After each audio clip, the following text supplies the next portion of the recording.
Good morning, everyone. Buenos dias. I am County Council Member and Vice Chair Deni Taveras, and I have the honor to be here with our Chair and at-large member, a County Council Member, Calvin Hawkins. It's such a pleasure to see you and everyone here and all the wonderful panelists that we will have here today.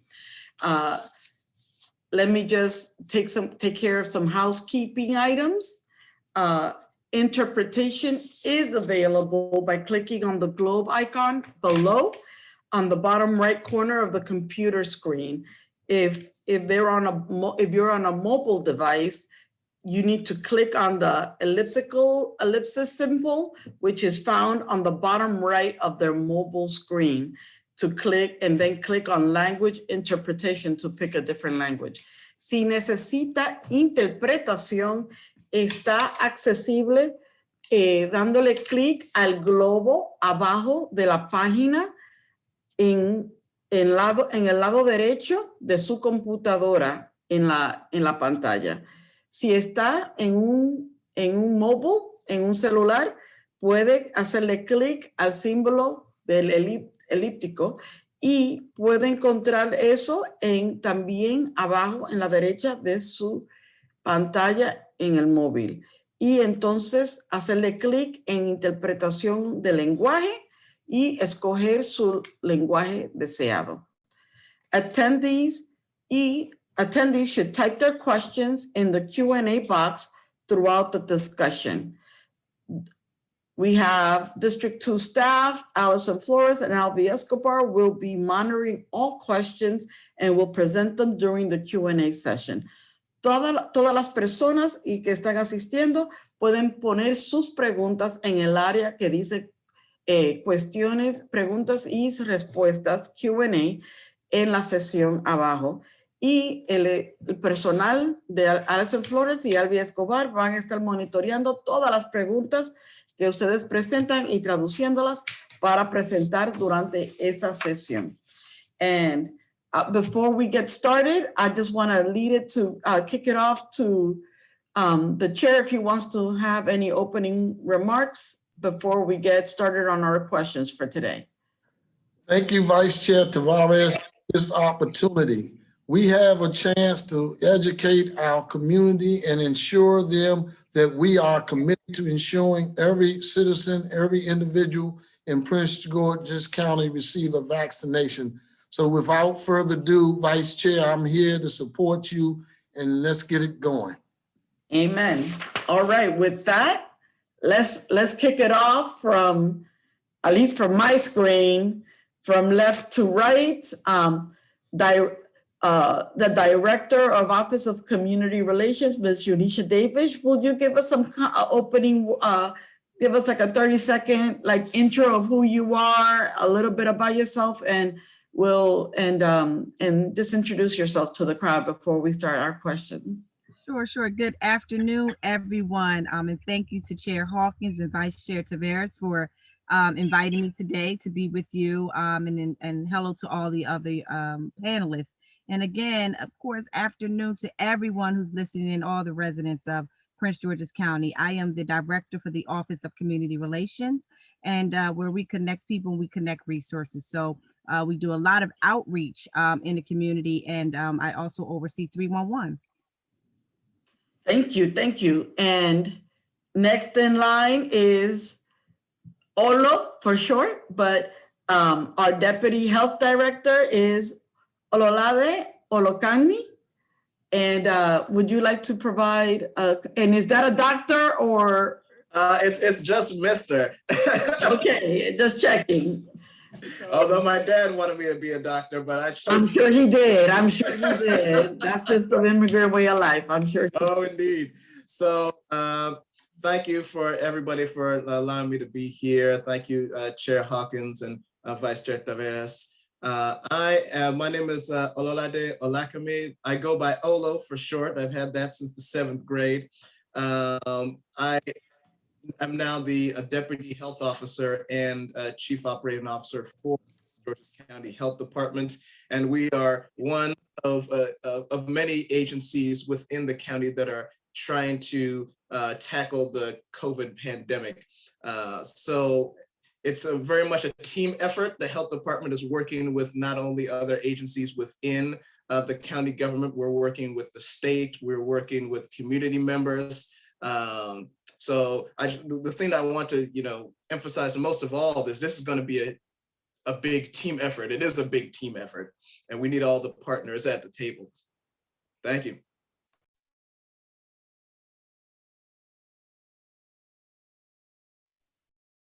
You're muted. You're muted. Thank you. Our next presenter is Ms. Alex Harris, who is I would say the go-to person outside of Ronnie Gill in emergency management in the Department of Housing of Homeland Security, and the right-hand person of Ronnie Gill. Ms. Harris? Yes, good afternoon. And yes, you're right. Thank you for the opportunity, Council Chair Hawkins and Vice Chair Taveras. It's a pleasure being here today.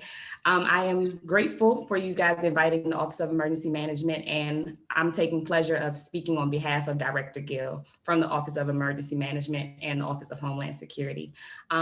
In general, our office is responsible for responding to natural and man-made hazards that happen within the county, and we are co-leading the response to COVID-19 with the Health Department, as Olo spoke about. So it's a pleasure again being here. Pleasure to have you. You do an amazing job. Our next person, which is obviously last but not least, Dr. Cristian Cornejo from Mary Center. And he is somebody who's on the ground and seeing this pandemic day in and day out. Dr. Cornejo, do you want to say a couple of introductory words about your work? Thank you, Deni. Thank you for the invitation. So I'm Cristian Cornejo. I'm actually the Senior Medical Director at Mary Center. I'm a pediatrician, and I have worked at Mary Center for almost 11 years and being in the DC area for 15 years providing medical services. Mary Center, as you know, is a federally qualified health center with more than 30 years in the community, 2 clinics in Maryland, 3 in DC, and provide medical service, dental services, social services, education, and mental health, very important for our community. I'm happy to be here. I'm originally from Peru. My wife is Colombian. She's a beautiful. So thank you again. No, thank you. Thank you. Thank you for coming here. So to all speakers, so we're kicking off. Sorry, my dog is starting to act up. I think he wants part of the attention. So to all speakers, where are we in terms of vaccinating in the county? Please touch on the numbers of vaccinated residents, capacity, the types of vaccines being utilized. I'll kick it off to whoever would like to take that question. This is Olo. I can take that as a lead. So right now, the county is running 6 mass vaccination sites. And we also have 3 mobile units, which we're using to go out into the community and to go out to folks. We have, for the health department and our county operations, we have now the capacity to vaccinate, to do over 2,000 vaccinations per day. And that amounts to, in a given week, of over 15,000 vaccinations per week. So that's what we can do. Our limitations right now are really around how much vaccine we have to give out. For instance, last week we were getting 5,700 vaccines doses for first doses of vaccine a week. Now you compare that with our capacity to be giving out 15,000 vaccinations. We are not nearly at our full capacity right now. We're not using our full capacity because we don't have all the vaccine that we can get. And that's our limiting factor. So that's to give you a sense of the landscape of things. But our numbers have been growing over time because we've not only been able to increase our capacity to give vaccine, we've also been gradually getting more and more vaccine allotted to us from the state level. So right now within Prince George's County, and these are numbers that are, I think, now 2 days old, so the number is going to be higher than they are right now. We were at 191,000 doses administered. So that is both first and second doses. For those who are residents who have received at least one dose, that was at 137,000. And we had 63,000 residents who are fully vaccinated. We have received from, as far as vaccine types, both all the Moderna vaccine, the Pfizer vaccine, and the Johnson & Johnson vaccine. Right now, the health department in particular doesn't really have any Johnson & Johnson in stock. We only got a one-time allocation. We expect that to increase in the near future, but we don't know exactly when we'll get more, and we don't know how much we will get when we get it. Right now, we know that next week we will get in 6,900 first doses of vaccine. We may get more if they throw in a little bit more, but that's at least the minimum that we will be getting, which, you know, if we want to get to our goals of getting at least 60% of folks vaccinated by this summer, by the end of June, we will need to be getting more vaccine in, certainly. Wonderful. And I think I'm going to posit this to Ms. Harris. How does the federal and state government affect our ability to vaccinate? Yes, and I think that's a great question that residents should kind of learn about. So the federal government is actually responsible for the manufacturing, the distribution, and the development of the COVID-19 vaccine. So from there, they work to ensure that the state then basically has access to that vaccine supply. The state then works with each jurisdiction to allot a certain amount to the local health departments. And then from there, that helps us move through each phase of the vaccination distribution phases. So basically, the quick way to say it is we are heavily dependent upon the state on the amount of vaccine that we get each week.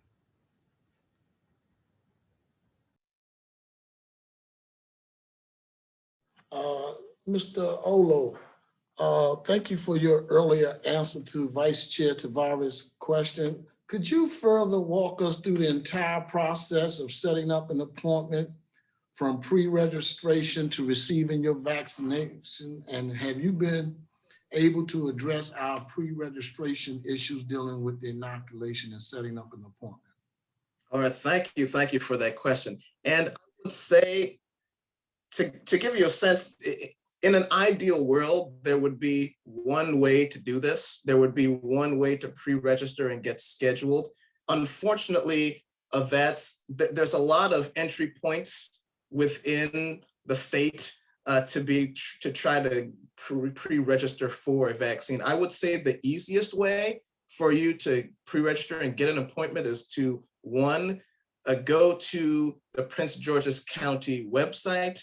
It's at princegeorgescountymd.gov, and you will be able to pre-register for either a county site or a non-county run site. So those are your two easiest ways. You can also call 311 and get help from folks over the phone to help you pre-register. That is the fastest way that we can get basically figure out who needs a vaccine quickly so that we can get them scheduled for an appointment.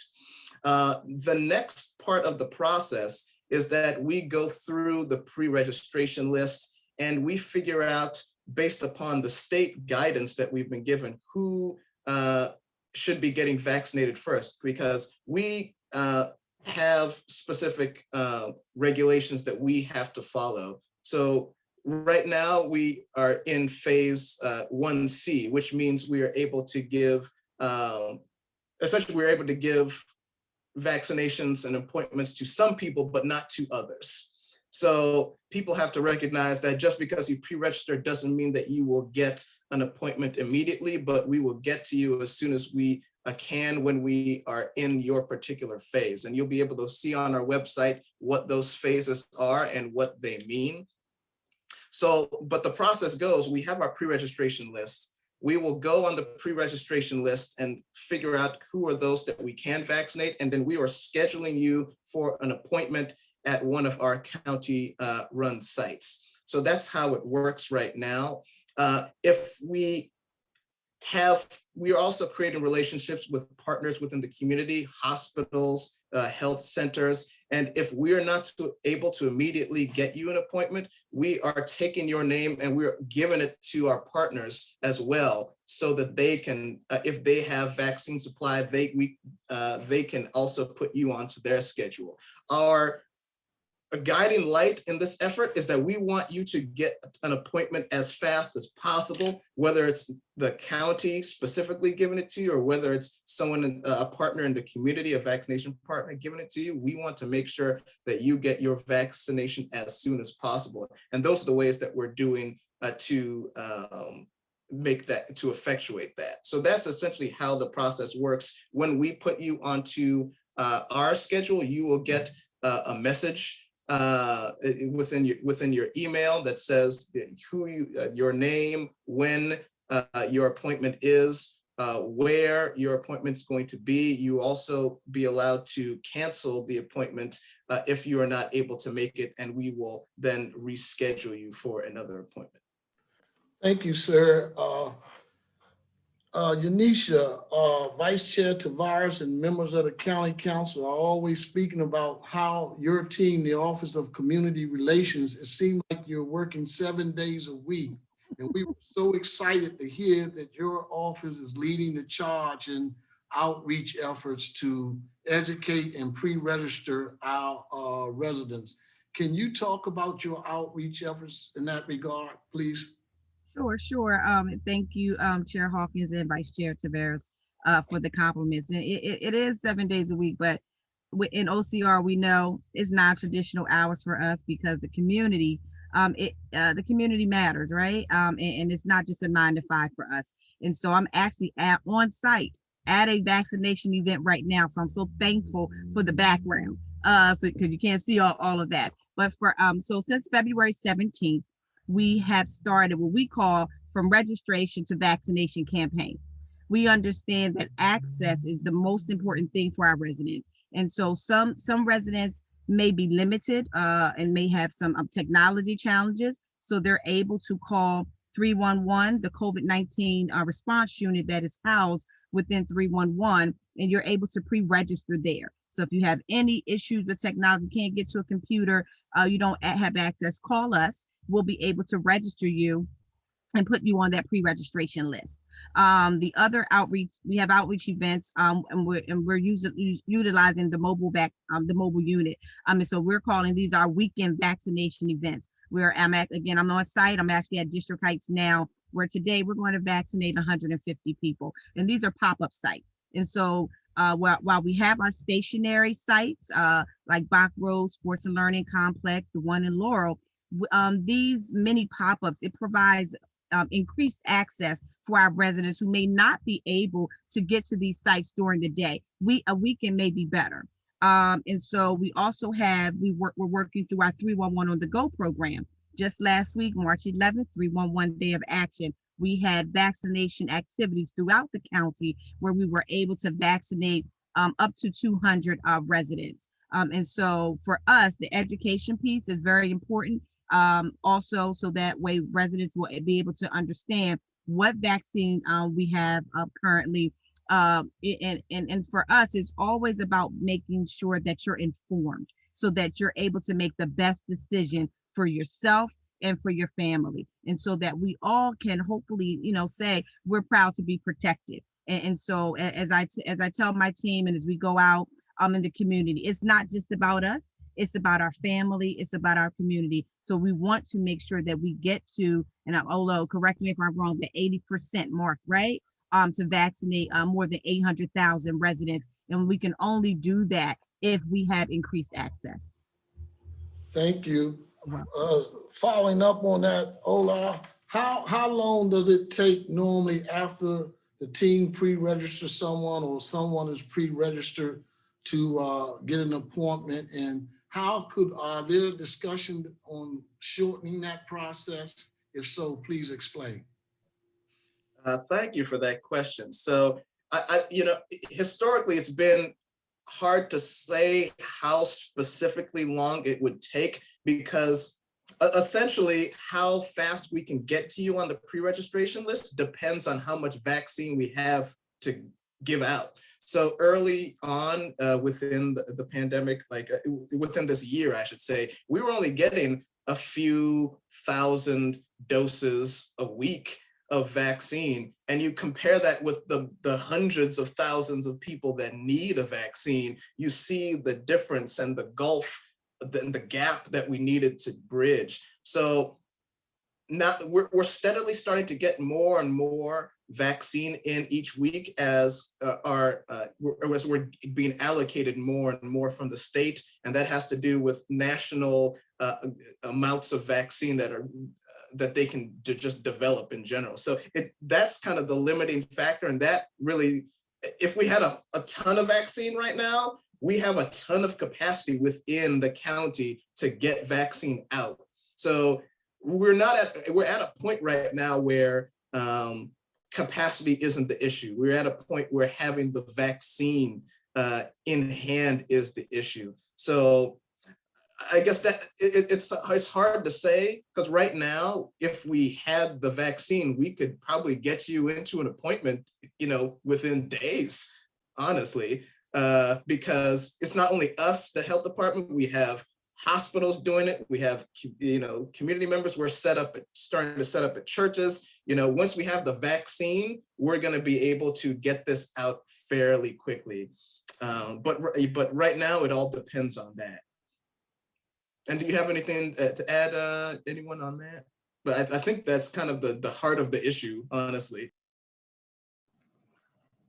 And that's fair. I mean, that's fair. And that's what we're working to try to address, right? Yeah. But in that, we also are working, I should say, in a system that is not the most cohesive and is not the most, there's no one sheet of music that everybody is, being off of in this process. So within that, we have to make sure that we are working as efficiently as possible. So since I don't know who is on the books at this hospital, I have to go and now check to say, have you been vaccinated somewhere else before I give you an appointment, so that I know that I'm not taking away a slot that could be used for somebody else. That's one area where we're trying to work with the state to get better information on, because we want to make sure that, we don't want to waste time. We don't want to waste time giving you an appointment when you already have an appointment somewhere else, or you've already been vaccinated somewhere else. So we're trying to work on that. And we're trying to work in a number of different ways to, we know the process isn't perfect, but we have to be able to move as fast within the reality that we have to deal with. No, and thank you so much, Ola, for that. And just following up, because you did mention that we were in the 1C phase, and that's individuals that are 60 years and older now eligible to get vaccinated. Oh, it's actually 65 and older. 65 and older. So I'm going to direct this to Ms. Davis. So if there are still individuals in the 1A, your first responders, et cetera, and 1B, you're 75 and older, that have not yet been contacted to receive an appointment, and they pre-registered or still need to be pre-registered, what can they do so we could capture that group? Right. Yes, Vice Chair. And so what we know is it can be very frustrating. You're registered, you're pre-registered, you're on a list in January, no one has called you. And so with the Office of Community Relations, what we've done is we are calling everyone on the pre-registration list. Because as Olo alluded to just a little bit earlier, we don't know, because we have different partners giving out shots. So many people have registered multiple times to be on the list, our partners list, And so we're actually giving them a call to ask, have you been vaccinated? If you haven't, this is your status, and you should hear from us within this specific period of time. Now, if you do not receive a call from us, and we started these calls about 2 weeks ago, if you do not receive a call from us, call 311, the COVID-19 response unit, press pound, and we will put your name. Of course, we'll take your information, and then we will get back to you. So again, because we want to make sure that everyone in that 1A, 1B categories, they are all vaccinated.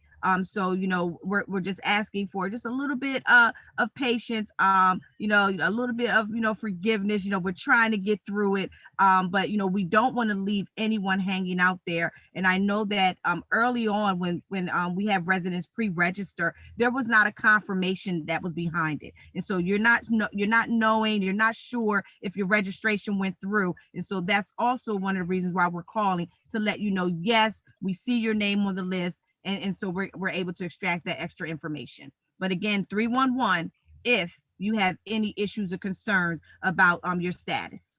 Just as a quick follow-up, just Sure. making sure, and since we're making good time, one of the hours of 311 when people can call. Sure. So 311, our general operating hours are Monday through Friday, 7 a.m. to 7 p.m. The COVID-19 response unit, the hours are a little different. And so Monday through Friday, we are actually 7 a.m. to 2 a.m. Okay. And then on Saturdays, we are 2 p.m. to 4 a.m. And then on Sundays, we're again from 2 p.m. to 2 a.m. And so with the COVID-19 response unit, not only are you you can call in to ask questions about vaccination, you can also share any concerns you may have with maybe businesses or not masking properly, not social distancing properly. You can call the COVID-19 response unit. You dial 311, press pound, and an operator will be able to assist you and take down your concern. Thank you for that. Thank you. So that's amazing, because that means that we're almost operable 7 days a week. Yes, ma'am. Yes, ma'am. That's amazing. So I'm gonna pass off the mic to our chair. Thank you, Vice Chair. Dr. Christian, as your patients affectionately call you, so I'm gonna follow their lead, as well as Ola. Just talk to us about some of the challenges you are experiencing with your patients, or as individuals come in to get the vaccination. Are there any side effects? And what can you tell the listening audience about the importance of this vaccination? Thank you. So I can take that one. Yeah, it's amazing. People are excited about the vaccine. Those who come to get a vaccine are excited. People want to know about safety, and they want to know about side effects, and also they want to know about how this vaccine was, was produced. How did it come out?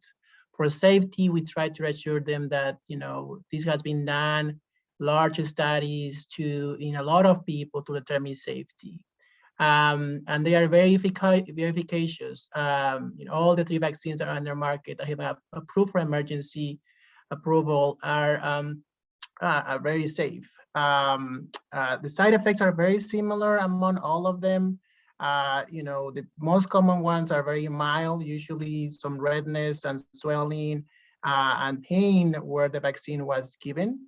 And you could have a little bit of feeling headache, a little bit of feeling tired, a little bit of fever, some nausea, all related to your body telling you, I'm ready for the COVID, for the real stuff. This is just my body telling me that it's ready to fight the virus.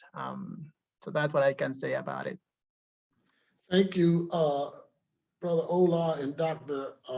Christian. Could you just, each of you, from your own experiences, can you just say what someone can expect when he or she arrives to get a vaccination? What's the experience like? I can comment on that. So you will arrive at a site, you're going to park. Once you get inside the site, it's going to be clearly marked which is the entrance and which is the exit.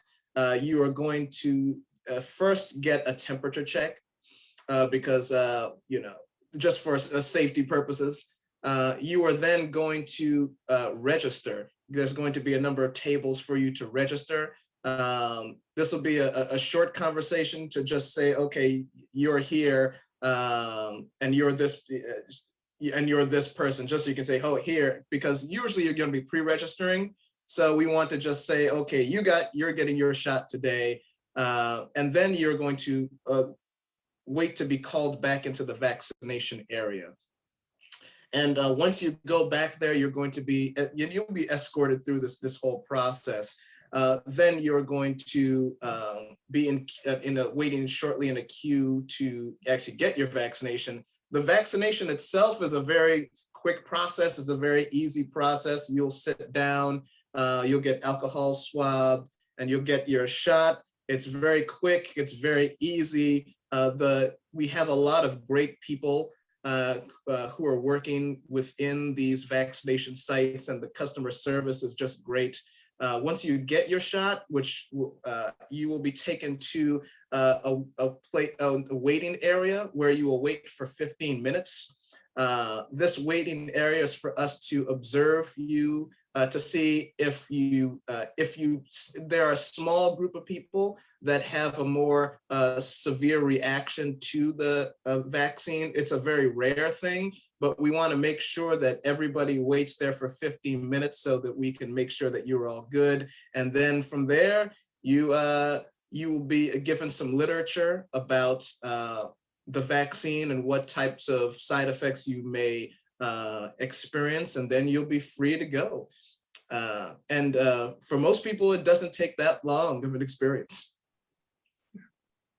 Sometimes, if I can add up to what Ola said, sometimes people have to wait around 30 minutes. Again, we go through a very structured screening process in terms of potential allergies. So sometimes we want people to wait a little longer. But again, as Ola said, it's a very safe vaccine. It's extremely, extremely rare to get this vaccine, and the team is ready to jump in if that happens. No, and I remember that when I took my second shot, I had a little bit more of a reaction on the second one. But it turns out that, when I spoke with Dr. Askew and, you and experts like yourself, it basically said that it showed that that's the vaccine working.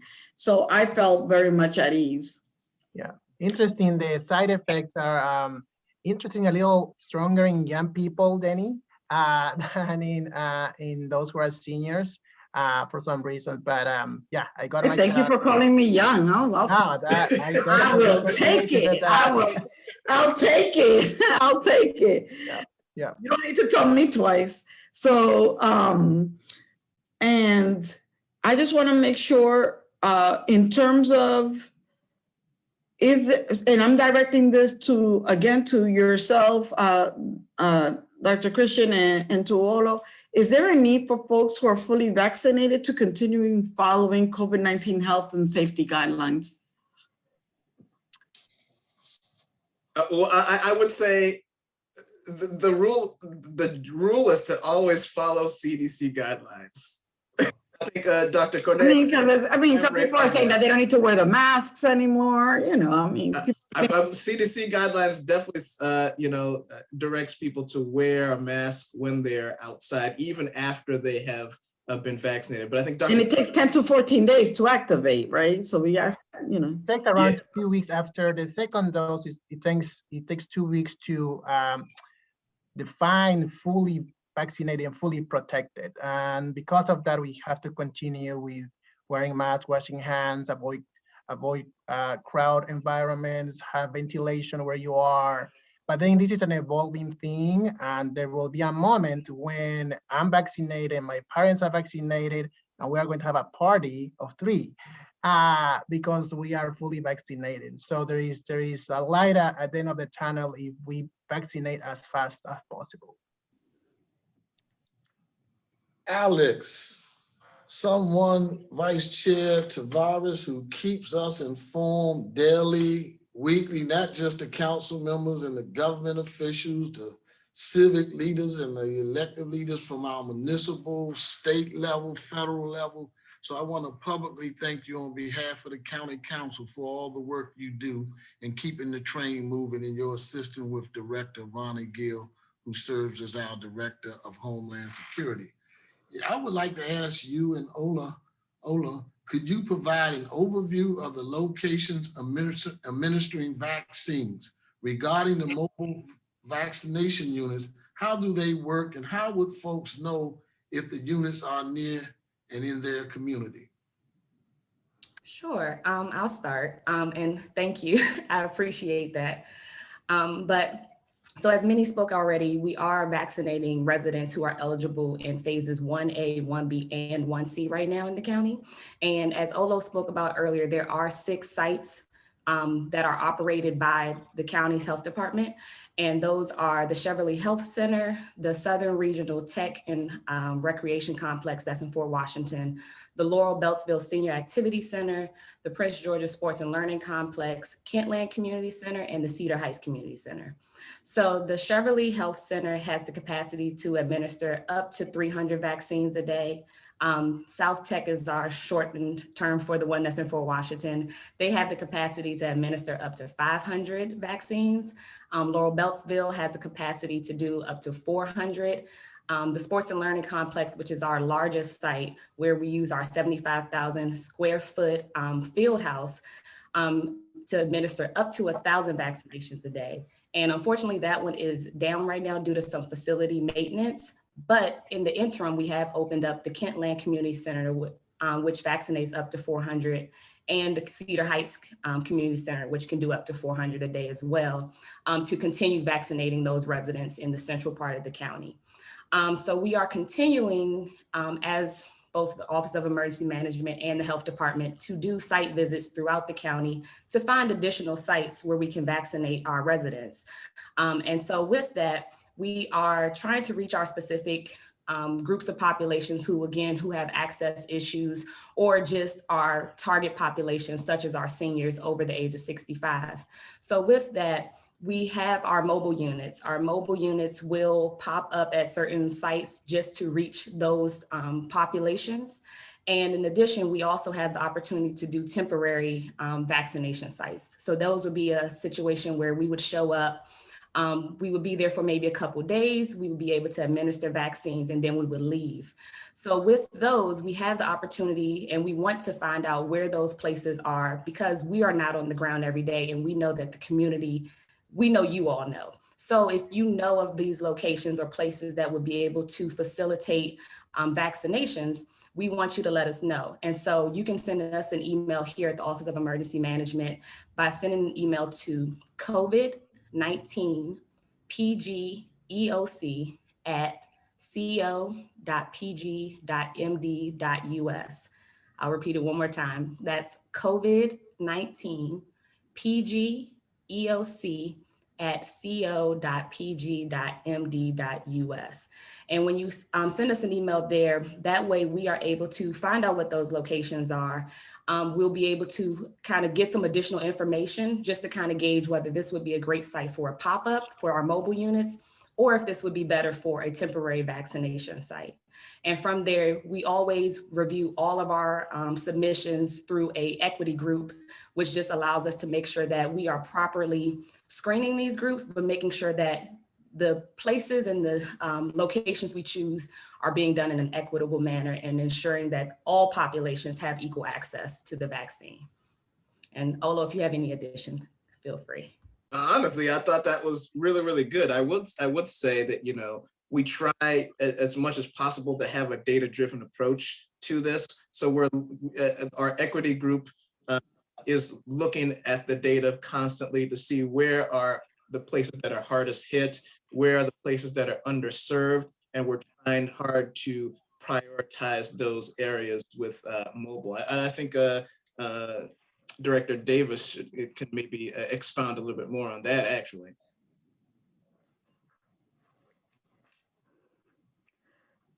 Director Davis, would you like to add anything before I go to the next question? Well, I think she might be frozen, but I think if you don't mind, Chair Hawkins, I'm going to wrap up. We're going to skip a couple of the questions because I think a lot was responded to Yes, through okay, Ms. Harris, and we Yes. want to just stay on schedule. And, okay, yeah, thank you. and the equity issue was really addressed by her and by Olo in terms of how we're working to make sure that we're working together to address the disparity questions here in the county. So to all the speakers, the Biden administration has announced that it will take every adult in the US eligible for vaccination no later than May 1st. How can the county prepare in order to equitably administer? And I think, well, on that issue, I think that you also already responded that we're looking at sites, we're looking at recommendations from within the community and making sure that if people can recommend these sites to please contact you, and you provided that email. And so on that, I think that at 1:45, just to keep on schedule, we're going to turn over to the questions that are already open in the box and see if we can kick that off to you all to answer. And hopefully there'll be additional questions from those in the audience as they come in. So with that, let me pass it on over to Allison. Thank you so much. Everybody, wonderful. Thank you so much. Thank you so much, Vice Chair. So the first question that we received is regarding Prince George's County Public Schools reopening plan. And although there is no one on this call representing PGCPS, could you share how the health department and or the school system is conducting outreach to promote staff to get vaccinated? And is there a way parents can know the vaccination rate at their child's school? Olo, did you want to? Yeah, sure. Well, I can comment on it. The health department has been working very closely with the school system to vaccinate teachers both within private school and public school. And we've partnered with Luminous and others to do this. I mean, right now we've covered a good swath of all the teachers at this point. We've gotten almost all of them, if not all at this point. So we're at a very, very good place in terms of vaccinating our teachers within Prince George's County. And yeah, this was a priority very, very early on for the county executive. So we had at some points had exclusive clinics on the weekends just to make sure that we got these teachers in. And just to dovetail that, I was in a panel last night with individuals that were representing from the FDA. And they stressed that the likelihood that if there's a critical mass within the school staff that's already vaccinated, the likelihood of it spreading within the school is almost likely to none, that there's a strong, and I don't know if Dr. Cornejo can speak to that. I see him shaking his head. Yeah, I mean, that is correct. One of our clinics actually is co-located with the school. I had the opportunity to work around with the principal just to guide them in terms of the safety that they need to keep. And he was very excited about his teachers being vaccinated. There's still some hesitance among teachers, just mainly because they want to make sure that this vaccine is safe. Yeah, the CDC is coming up with new guidelines in terms of decreasing the distance between students in the classrooms, making sure there is good ventilation again. So I think we're moving towards opening the schools in a very, very safe way, following good research in different places in the country and out of the United States. So very confident that students need to go to school. That's the best place for them. Yeah, and it was, I don't know if you know her, Flavia Negrete. She is a biomedical student, graduate student, and this was a University of Maryland. She works at the FDA, a University of Maryland bilingual panel that we had last night. And Oh, sorry, Allison. This is on your. So the next question we have, thank you, Deni. Vice Chair. So the next question we have is, since there are multiple online portals to sign up for a vaccine, it can become a bit confusing and difficult to navigate for residents. Would it be possible to have one registration form for residents? I can comment on that. As to whether it would be a good idea, I think hands down it would be like I honestly wish we would have done that.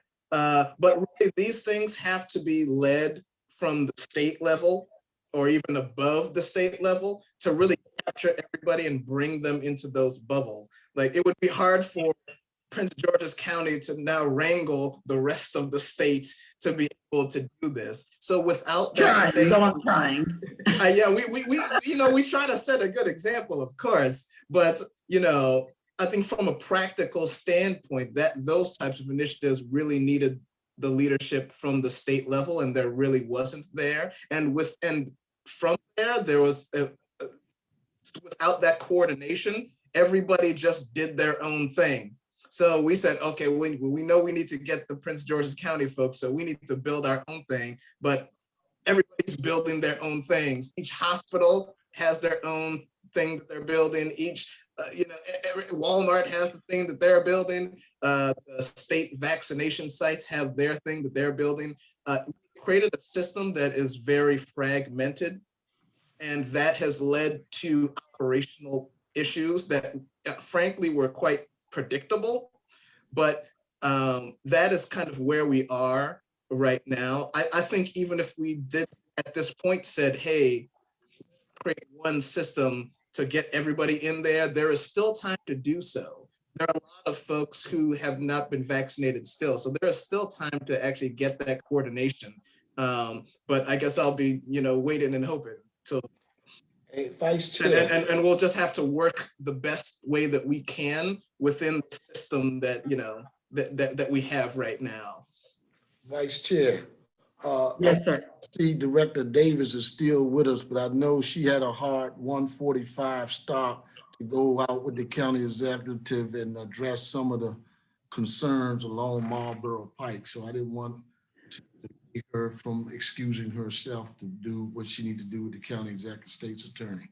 No problem. Thank you so much for letting me know. And we're almost done. I mean, we're wrapping up exactly in 7 minutes. So are there any other questions that you've seen? That is all the questions we received so far. Thank you so much. Okay, so perfect. Thank you so much for facilitating that. Wonderful. In terms of the speakers, do you have any closing remarks? As a closing remark, I would just want to say thank you for holding this town hall. I think this was a great way to get some good information out into the community. The thing that I would say, as a parting statement was, please pre-register. Please tell your friends to pre-register. Please tell your family, everybody that you know to pre-register. Once we get you pre-registered, we will get you into an appointment as soon as possible. So that is my final thing that I would like to say. And before I say thank you. And just thank you. And I'm gonna pull in a little quick one here. Can I get you guys' commitment to work with me and with some of us to, when we're going in to do these vaccinations to these proportionally affected communities, can we engage in a voter registration campaign? Sure, definitely. Hand in hand? That's fine, Vice Chair. Sure, we can do that. I think that we have the opportunity to provide additional resources at all of our vaccination activities and events. Especially during that waiting period. So when you're waiting to get your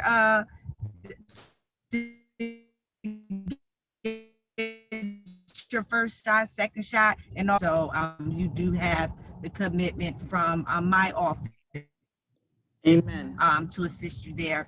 And thank you, Chair Hawkins. I am going to drop off in a few minutes, but I do want to say thank you again for inviting me, allowing us to share, and to everyone. It's really about us being very proud to be protected, and it's not just for us, but it's for our family and it's for our community. And so, as Olo, I will just echo him, please pre-register, and so that way when the opportunity does open, you're already on the list and we can just give you a call and tell you to come on over and get your receive your appointment. So please take the time to pre-register. It takes a few minutes, very easy. And thanks again, guys, and I'm enjoyed being with you today. Thank you for being here.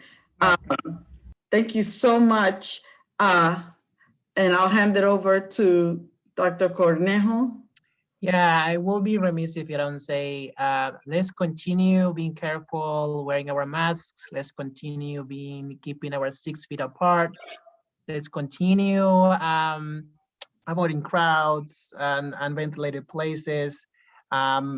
I think the vaccine is one of the things, if not the thing that is going to really make a change in our lives, of ourselves and the people that we love. So please go to get information to your providers, people who really know what they are talking about. Let's avoid information that is not real or accurate. Avoid those. Always ask your provider and go to the CDC webpage, the PG County webpage, just to get information that is accurate and scientific. Thank you for that. Because as I was trying to, that was one of the questions that we had to skip, was the fact that we might have had a little bit of misinformation inside the community and how to tackle that appropriately. So thank you for highlighting that. And lastly, Ms. Harris. Yes, thank you, Chair Hawkins and Vice Chair Taveras for inviting me out today. My final statement is kind of echoing what everyone else said. Please pre-register. That is the easiest way for us to get you vaccinated, but also just encouraging you all to stay up to date on where we are on our phases and information and new information about the COVID vaccine by going to our health.mypgc/COVID vaccine site. That is the Prince George's Health Department site that gives you all things COVID and all the most up-to-date information. And then you can also follow the county executive and our health department on social media, as they're constantly updating that with information as well. And just thank you so much for that reminder. Making sure that we have access in order to, there are ways to make sure that everybody gets pre-registered, and just encouraging even teenagers and younger people to help their parents, help their grandparents get signed up and registered if they are maybe computer illiterate or just illiterate altogether. There are ways, and there's a role for other young folks to help out in this cause as well. So with that, we have 2 more minutes. Chair, I'll hand over to you for some closing remarks. Thank you, Vice Chair. I only want to say to you, thank you on behalf of the council and our citizens throughout the county for your voice, for your persistence that those who are marginalized need the shot, and you keep speaking truth to power for them. And you are a voice that needs to be reckoned with. And I'm just so grateful in my lifetime I have a chance to serve with such a conscientious individual like yourself. And to all the panel guests, thank you for your comments and your responses to the questions. And I am too honored to be here with the people's champ and serve under his strong leadership. And I mean, at this point, we're just waxing poetic a little bit as we close, but it has been an honor to serve under you and your leadership. I mean, I learn each and every day what true leadership looks like. So with that, I say thank you. Thank you for your time. Thank you to each of your speakers, and to Señor Panameño, gracias por traducir, and to my staff, we wouldn't be here My without pleasure. Allison, Alvi, thank you for your work and what you do. And thank you to the audience for coming and sharing this time with us and taking times out of your business schedule to be with us today. So gracias. We'll see you. Thank you so much. Bye-bye.